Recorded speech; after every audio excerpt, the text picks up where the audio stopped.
আসসালামু আলাইকুম। বিগত কয়েকদিন ধরে একটা বিষয় আপনারা লক্ষ্য করছেন কিনা, যে প্রত্যেকটা ফেসবুক আইডি মধ্যে দেখা যাচ্ছে যে অধিকাংশ ফেসবুক আইডি ভেরিফাইড করা।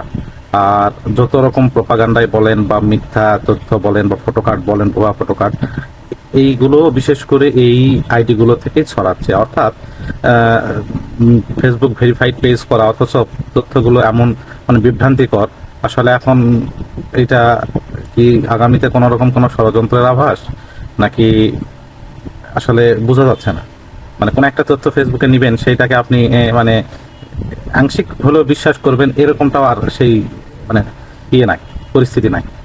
তো এই বিষয় সম্পর্কে কারো কোনো বিষয় জানা থাকলে, কারো কোনো কিছু জানা থাকলে কমেন্টে একটু জানাবেন যে আসলে এটার কারণ কি। কারণ এখন অনেক আইডি দেখা যাচ্ছে যে আগে এতগুলো আইডি ভেরিফাইড ছিল না, ইদানিং প্রায় অনেকেরই আইডি দেখছি যে ভেরিফাইড, বাট ভুল তথ্য, ভুয়া ফটোকার্ড, মিথ্যা তথ্য এগুলো অনবরত ছড়িয়ে যাচ্ছে। এটা আসলে কোনো রকম রাজনৈতিক উদ্দেশ্যে কথা বলছি না। বিভিন্ন আইডি দেখছি, বিভিন্ন ক্যাটাগরি, বিভিন্ন ধরনের আইডিগুলোকে ফলো করছি, দেখছি যে এরকম হচ্ছে।